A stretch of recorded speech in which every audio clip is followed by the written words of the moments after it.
I want to start out this review basically just ripping Logan Paul apart. But I think we all know from watching my videos for probably well over the last year how much I love Logan Paul. Not as a person, not as a YouTuber, not as whatever else he does in this world, selling his Lunchables or his Prime energy drinks or his Prime hydration drinks. Man, I honestly thought that Logan Paul turned babyface this week. I thought that we were getting a turn of Logan Paul, and I was going to have to basically defend him being a babyface, fighting with CM Punk and Jey Uso. Man, I just got worked. I got duped. I can honestly tell you that tonight's Monday Night Raw, I don't know if I'm just a little bit tired. I'm a little bit dragged. It felt like it went forever. It's 7:45. The show just ended. It's normal 2.5 to 2 hours and 45 minutes show. But I can honestly tell you there was a lot of good wrestling on this week's show. Maybe it was just me because the clocks just changed or whatever it shall be. But tonight's Monday Night Raw opened with what was supposed to be a CM Punk Raw celebration of him winning the championship at Saturday night's main event, to him coming down to the ring, basically boasting about there being no Money in the Bank, no Seth Rollins to come down and cash in. And he basically ran down that he is going to be a fighting champion. It doesn't matter if it's John Cena. It doesn't matter if it's Braun Breaker. It doesn't matter if it's Bronson Reed. He doesn't mind giving a shot to Jey Uso after the good match that they had at Saturday night's main event. And we honestly got Logan Paul coming from the back. And he made his way down to the ring, and he let it known that as long as he is handing out title shots, he wants to be the very first person to ask for a shot. And we have them kind of going back and forth. It wasn't really that funny, but CM Punk kept on playing up oh no, anybody but you, not you, go away. He offered him to go to SmackDown and fight for the United States Championship in the open challenge that they have over there. They were trying to pull some shenanigans, but honestly, it really didn't work. They were interrupted by the Vision, by Bronson Reed and Braun Breaker making their way down to the ring. And CM Punk knew that it was going to be a fight. And he basically told Logan Paul that he was going to have to stand up and fight with him or leave. And at that point, he chose to stand his ground because he wanted the Vision to know that he was the one who came out to the ring first. He was the one who had the initiative. He wants the title shot. When push comes to shove, Logan Paul tried to bail on CM Punk and leave him because he didn't want to get the beatdown of a lifetime from Braun Breaker and Bronson Reed. And when he decided that he was trying to pass by, Braun Breaker reached out, pie-faced him right in the face. And that's when Bronson Reed and Braun Breaker swarmed the ring and decided that it was time to eat up CM Punk. But Logan Paul decided that he was going to storm back into the ring and fight along with CM Punk. This fight ended up just sort of getting broken up and everything got left behind. There seemed to be a moment of respect between Logan Paul and CM Punk. But that honestly was just about it. By the time we saw CM Punk again, he was on his own in the back, and he ended up walking up on Jey Uso, and Jey Uso let Punk know that he wanted to be out there with him. He wanted to stand with him against Bronson Reed and Braun Breaker. He knows that they had a big battle on Saturday night's main event, but the better man won. He called them the best in the world, no hard feelings. And it seemed like everything was on the up and up, and we're building a team towards War Games at the end of the month. From there, we had Jey Uso ended up getting put off onto his own to get ready for the match that they seemed to book on their own. It was never talked about by the announcers. It was never talked about by Adam Pearce.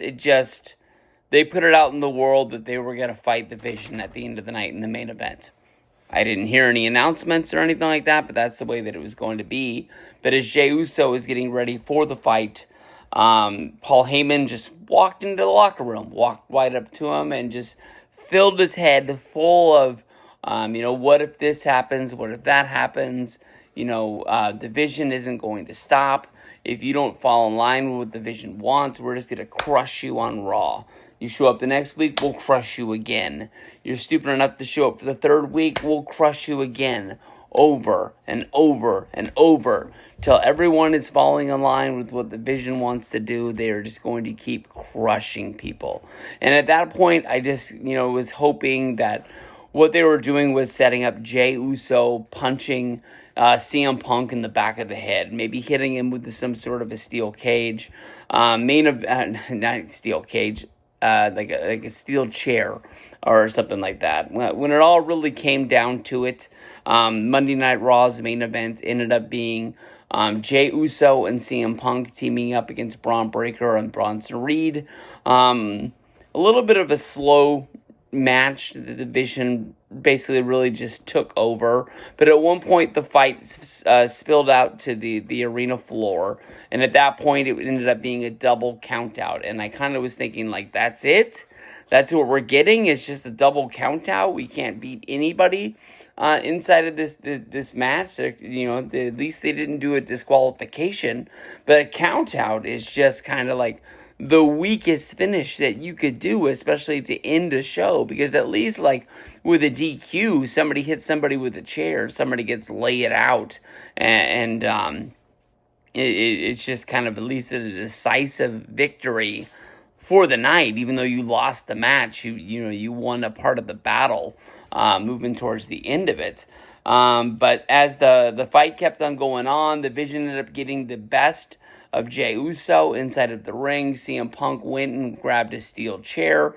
It looked like the Vision was heading for higher ground, but the Vision ended up just grabbing steel chairs of their own, entered back into the ring, and looked like they were just going to bring the fight to CM Punk. But Logan Paul came running out of the back to even the odds 2-2, and at that point he put the brass knuckles on his fist. But then he punched CM Punk in the back of the head, knocking him out that way.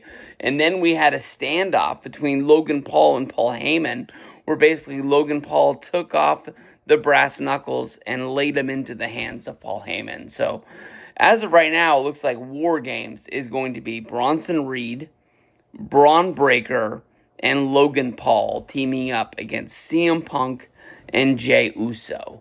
Honestly, the only people that I can see going to the heel team would be possibly Drew McIntyre and maybe Brock Lesnar. At that point, you would have to think that maybe the babyface team would be adding Cody Rhodes and John Cena. We'll go a little bit more into the John Cena guess a little bit later in the night. There were some big matches that on paper sold Monday Night Raw, made it look like it was going to be a strong show. But nothing really was like extravagant, like way over the top. Possibly the biggest thing would be Dominic Mysterio coming out, crowning himself the king of the luchadors, the best Intercontinental Champion of all time, the best AAA Mega Champion of all time. And that ends up bringing out Rey Mysterio. And Rey Mysterio and Dom have a face-off for the first time in a while. I know they've always kind of been like sort of attached at the hip throughout the years. They had their big WrestleMania match. But as of right now, it really looks like Survivor Series at War Games, we're going to get a Dominic versus Rey Mysterio match. I honestly would be really surprised at this point if that's not what we got. Maybe WWE is looking at the calendar and knowing that Rey Mysterio might wrestle for as long as he can But Rey Mysterio just can't really keep up. Like, we've seen the injuries just add up time after time. They need to strike while the engine is hot, and they basically need to get this match out there if they are, because you just never know when is the last one. Of course, going back to WrestleMania was supposed to have a Rey Mysterio. Was it a singles match or a tag match? I can't remember what Rey's match honestly was supposed to be, but he ended up getting injured on the SmackDown before WrestleMania in Las Vegas. So he made the flight, he booked into his hotel room, and it was done from there. But that looks like a big one. If that clears up, it looks like this Dom versus John Cena match that has been talked about for a while seems to be off the table. We had an announcement of the first two matches of the 16-man tournament for the John Cena last match at Saturday night's main event. No real surprises. It looks like the matches from here on out will be named the night of the show. That will be kind of like opening up the eyes for the surprises. More than likely, it's going to be some people from TNA, maybe some people from NXT. Matt Cardona could be some sort of a wild card if they just play off the fact that Zack Ryder has a history with John, and maybe they can pull up the fact that they're best friends in real life. I don't think Cardona's gonna win it, but I think like Cardona is like the biggest like wild card entry, like that somebody really doesn't work there. They want us to think Edge is gonna be there. I don't see AEW loaning Edge for 4 to 5 nights to wrestle this tournament as well as wrestle the retirement match of John Cena. It is a well-wish. Maybe they find some way to make that match happen down the road once Edge is not in AEW. And I know Cena has a firm stance that he will never wrestle again. He'll make appearances for WWE, but maybe they can find some way to do something, even if it's like a street fight, like Randy Orton versus Ric Flair, or Triple H versus Randy Orton on Monday Night Raw. Maybe it could be something like they just fight and they don't call it a real match. But from there, we had Roxanne Perez and Raquel Rodriguez. The Judgment Day got a win over Nikki Bella and Stephanie Vakir. Nikki Bella ended up getting pinned for the second week in a row by Roxanne Perez. She apologized to Stephanie Vakir because Stephanie Vakir now has a championship match against Raquel Rodriguez, the girl who did not pin anybody in the match, didn't even win the match to set up the tag match last week. So I really don't know what they're doing to give Raquel the tag shot. As of right now, Roxanne Perez is my pick to win the Women's Royal Rumble in January. I honestly think that's the best pick. It doesn't have to be for the biggest WrestleMania match, but I think she will be fighting for a title at WrestleMania. She's just too good, and she's really young, and I think that it would even add to the storyline of Liv coming back during the match. But Roxanne, everybody thought that she was going to steal Dom. Never steals him, but then ends up just taking her moment at the Royal Rumble. I think that honestly that would be awesome. I think that would be really, really cool. Penta won a match against El Grande Americano. Nothing, big surprising here. I think it was just big pops for Bravo and Rayo. Getting thrown out of the match by the referee for just blatantly getting involved inside of the match.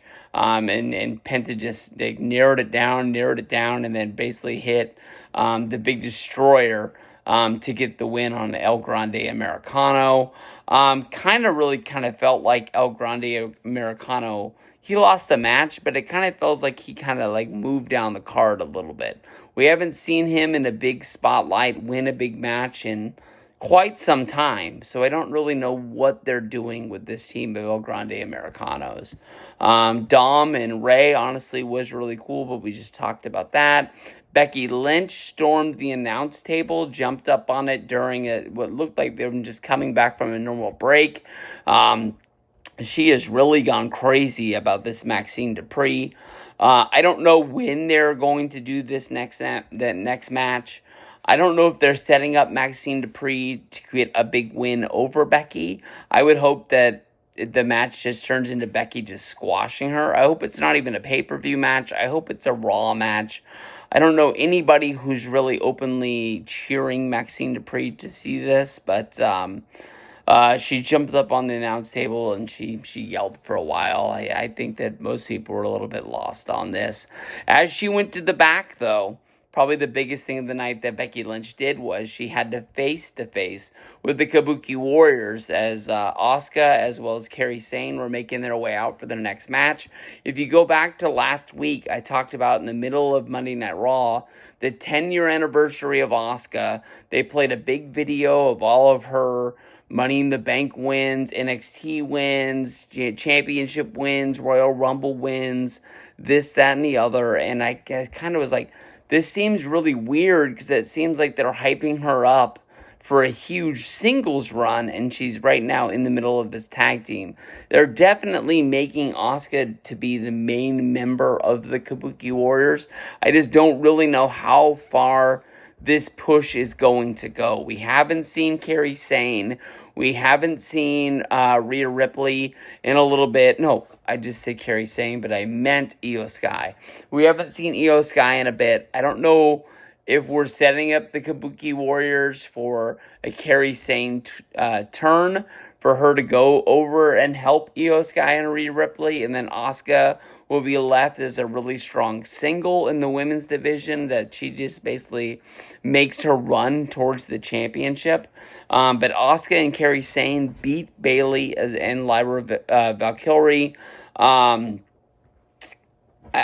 don't know what's going on. It really seems like it's the end of the storyline of Lyra and Bayley. I don't really know where they go from here. I know everybody wants to see the moment that Bayley snaps on Lyra. We still haven't got there yet. We know that they don't work as a team. We know that they've wrestled singles. I don't really know where the feud goes from here. But at the end of their match, when they were about to get beat up, Asuka, by Asuka and Kairi Sane, we had Alexa Bliss and Charlotte Flair run out. I guess they're going to have a match next week for the women's tag title, so that's already set up. We had a world tag title match with AJ Styles and Dragon Lee, putting the titles on the line against Finn Balor and JD McDonough. This match basically was broken up by Sheamus coming out to fight off Dirty Dom interfering in the match. At one point, when the interference was going down, Finn Balor used Sheamus's shillelagh cane as a weapon, and I thought that was going to lead towards the finish. Sheamus being out there is a direct reference to JD McDonough beating him last week on Raw, which I'll take every day because I'm a big JD McDonough fan, but it really was in the middle of nowhere. I don't know if they're setting up a 6-man tag, which doesn't make sense when you have the tag champions involved in the match. We need to see them, putting these tag titles on the line more often than what we've been seeing. But I don't know. That was Raw. Wasn't spectacular, but it was fun. Rusev and Damian Priest, Shinsuke Nakamura, and Sheamus. We have Stephanie Bakir against Raquel Rodriguez for the women's tag title, women's world championship, and then the tag title is going to be Charlotte Flair and Alexa teaming up against the Kabuki Warriors, Asuka and Kairi Sane. So, peace out. I'll see you guys down the road. Monday Night Raw report done.